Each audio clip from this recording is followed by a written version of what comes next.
Namaskar and welcome to the online learning platform of Shri A.K. Doshi Mahila College, Jamnagar. Myself, Dhruvika Kanabar, presenting the lecture of Financial Management.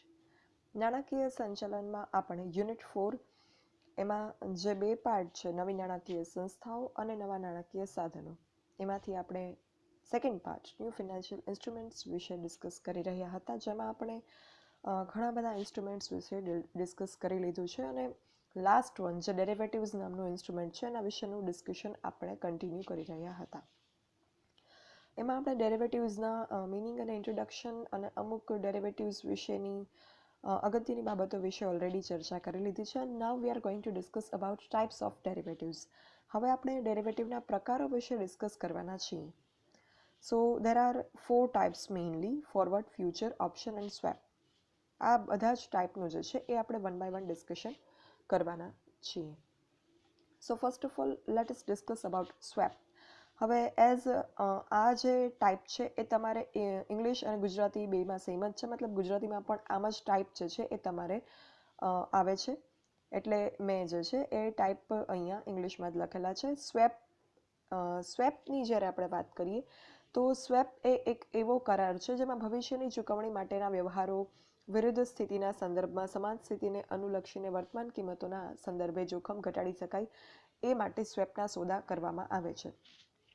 હવે જ્યારે આપણે ડેરિવેટિવ્સના મિનિંગની વાત કરી ત્યારે મેં તમને એક વસ્તુ એક્સપ્લેન કરેલી હતી કે ડેરિવેટિવ્સ એટલે શું. તો ડેરિવેટિવ્સ એટલે nothing but A contract. Derivative જે છે એન એગ્રીમેન્ટ, એક પ્રકારનો કરાર છે, કોન્ટ્રાક્ટ છે કે જેમાં ફ્યુચરમાં કોઈ વસ્તુ કે સેવાની લેવડ દેવડ જે છે નક્કી કરવામાં આવે છે અત્યારની પ્રાઇઝે, વર્તમાનની કિંમતે. એ શા માટે? તો એટલા માટે કે ખરીદનાર અને વેચનાર બંનેને જોખમમાંથી મુક્તિ મળે એટલા માટે. હવે આ જોખમ શું? તો ખરીદનાર માટે જોખમ શું હોય? તો અત્યારે જે કિંમત છે એના કરતાં ભાવ વધી જશે તો મારે વધારે ભાવ ચૂકવવા પડશે, મને નાણાકીય નુકસાન સહન કરવું પડશે, ફાઇનાન્શિયલ લોસ થશે. એ થયું ખરીદનારના પક્ષે જોખમ, risk on the part of buyer. અને વેચનારના પક્ષે શું જોખમ થયું? તો વેચનારને ભાવ વધે તો એને કંઈ રિસ્ક ના હોય, એને તો ઉલટાની the seller will be happy if the prices rise. But એવું નથી કે પ્રાઇસ વધે જ. બીજો ઓપ્શન એવો હોય કે પ્રાઇસ ઘટી પણ જાય. તો ઇન દેટ કેસ વેચનાર જે છે એને નુકસાન થાય, અત્યારે જેટલી કિંમત ઉપજે છે એના કરતાં ઓછી કિંમત ઉપજે ફ્યુચરમાં, એટલે એ જોખમ વેચનારના પક્ષે થયું, risk on the part of seller. એટલે આ જે કિંમતમાં વધારા ઘટાડાના કારણે જે વેચનાર ખરીદનારના પક્ષકારને જોખમ રહેલું છે એ જોખમમાંથી રક્ષણ મેળવવા માટે, મુક્તિ મેળવવા માટે જે ભવિષ્યના સોદા માટે વર્તમાન કિંમત નક્કી કરી અને સોદો કરે એને કહેવાય ડેરિવેટિવ્સ. તો ડેરિવેટિવ્સ જે છે અલગ અલગ બાબતો માટે ડેરિવેટિવ્સના સોદા થઈ શકે. શેર માર્કેટ માટે, શેરના સોદા માટે પણ થઈ શકે, ચીજ વસ્તુઓ માટે પણ થઈ શકે, બીજી અમુક બાબતો માટે પણ થઈ શકે ડેરિવેટિવમાં સોદો. તો એને કહેવાય ડેરિવેટિવ. હવે અહીંયા જે આપણે સ્વેપની વાત કરીએ છીએ, સ્વેપ જે છે, સ્વેપનો એક સામાન્ય અર્થ છે ને એ અદલા બદલી થાય. સ્વેપ ઓફ બુક્સ તો બુકની અદલા બદલી કરવી, એટલે સ્વેપનો સામાન્ય મિનિંગ એવો થાય. પણ જ્યારે આપણે ડેરિવેટિવ્સના સંદર્ભમાં સ્વેપની વાત કરીએ તો there are 2 types of swap. First is interest rate swap and second is currency swap. Swap જે છે એના બે પ્રકાર છે, ઇન્ટરેસ્ટ રેટ સ્વેપ અને કરન્સી સ્વેપ. તો જે મેં તમને આ ડેરિવેટિવની વાત કરી કે જે શેરના માટે, ચીજવસ્તુ, સેવા માટે ડેરિવેટિવ્સનો કોન્સેપ્ટ એપ્લાય થઈ શકે, ડેરિવેટિવ કોન્ટ્રાક્ટ જે છે એ કરી શકાય. Same way interest rate swap અને કરન્સી સ્વેપ માટે પણ ડેરિવેટિવનો કોન્ટ્રાક્ટ થઈ શકે. એટલે શું?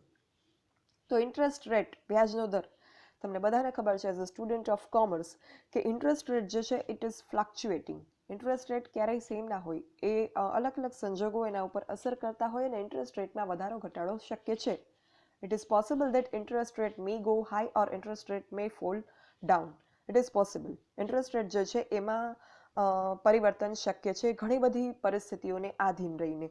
Many factors are there which affect the rate of interest. તો ઇન્ટરેસ્ટ રેટ ક્યારેય જે છે ફિક્સ હોતા નથી, એમાં ચેન્જીસ થઈ શકે, પરિવર્તન આવી શકે. પરિસ્થિતિઓ ઘણી બધી એવી હોય છે, ઇન્ટરનલ, એક્સટર્નલ, આંતરિક, બાહ્ય, કે જે ઇન્ટરેસ્ટ રેટને અસર કરે છે અને જેનાથી ઇન્ટરેસ્ટ રેટ જે છે એ વધે કે ઘટે. તો હવે જે આ ઇન્ટરેસ્ટ રેટના વધારા ઘટાડાનું જે જોખમ છે, it is kind of risk. The fluctuations of interest is a risk. જેમ fluctuations of prices of goods or service is risk for buyer or seller. Same way, fluctuations or changes in interest rate is also risk. And to safeguard this risk, આ જે interest રેટના વધારા ઘટાડાનું જોખમ છે એના રક્ષણ માટે જે કોન્ટ્રાક્ટ કરવામાં આવે એને કહેવાય ઇન્ટરેસ્ટ રેટ સ્વેપ, જે એક ડેરિવેટિવનો પ્રકાર છે. અને બીજું કરન્સી સ્વેપ. તો કરન્સી એટલે ચલણ, તમને બધાને ખબર છે. તો આ ચલણ છે એનો એક દર હોય, બરાબર છે, એક્સચેન્જ રેટ હોય ચલણનો, કરન્સીનો એક્સચેન્જ રેટ હોય કે $1 બરાબર આટલા રૂપિયા, £1 બરાબર આટલા રૂપિયા, અને બીજા જે કંઈ ફોરેન કરન્સીસ છે એના બરાબર આટલા રૂપિયા. તો આટલી ફોરેન કરન્સી, કોઈ પણ currency say any currency is equal to this much rupees. તો આ જે ઇક્વલ ટુ આટલા રૂપિયા છે, what is that? That is currency exchange rate, કરન્સીના ચલણનો વિદેશી હુંડિયામણનો દર થયો.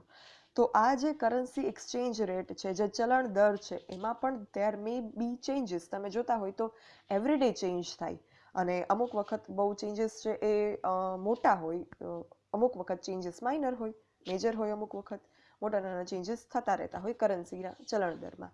તો આ જે ચેન્જીસ છે એના લીધે પણ ઘણા બધા પક્ષકારોને ફાયદો અને નુકસાન થવાની શક્યતાઓ છે કરન્સી રેટના વધારા ઘટાડાના કારણે.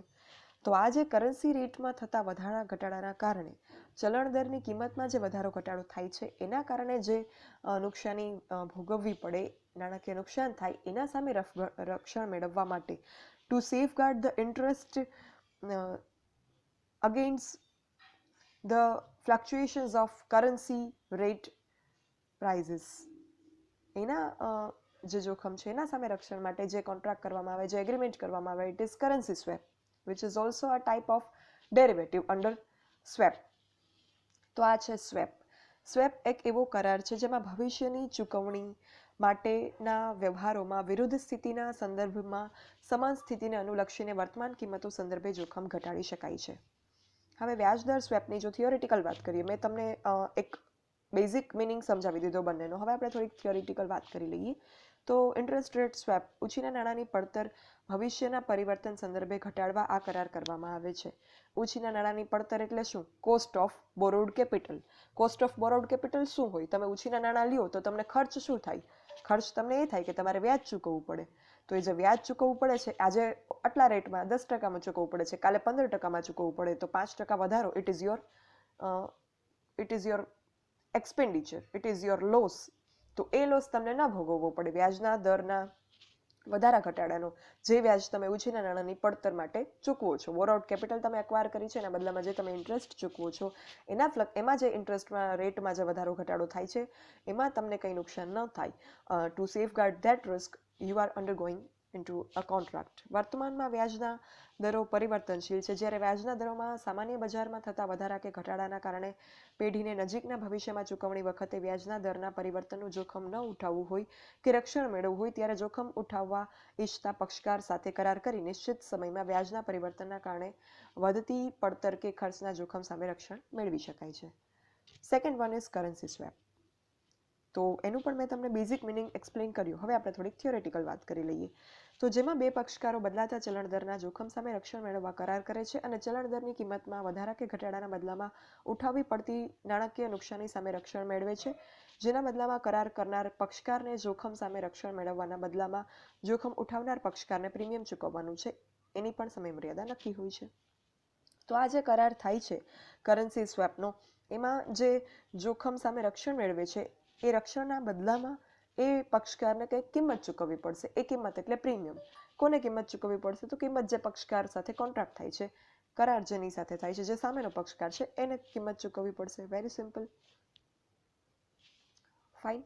તો અહીંયા ડેરિવેટિવ્સના અંતર્ગત જે મેઇન 4 ટાઈપ્સ છે, swap, option, forward and future. Out of these 4 types, we have discussed one type in this session. Swap નામનું જે ટાઈપ છે એ આપણે આ સેશનમાં ડિસ્કસ કર્યું. And swap consist of 2 parts, interest rate swap and currency swap, જે બંનેનું આપણે ડિસ્કશન કર્યું. નાઉ in next sessions we will discuss about options, forward and future. So till then, thank you. જો કોઈને ડાઉટ કે ક્વેરી હોય, you can write me on this mail dbk.dhruvika@gmail.com. Thank you.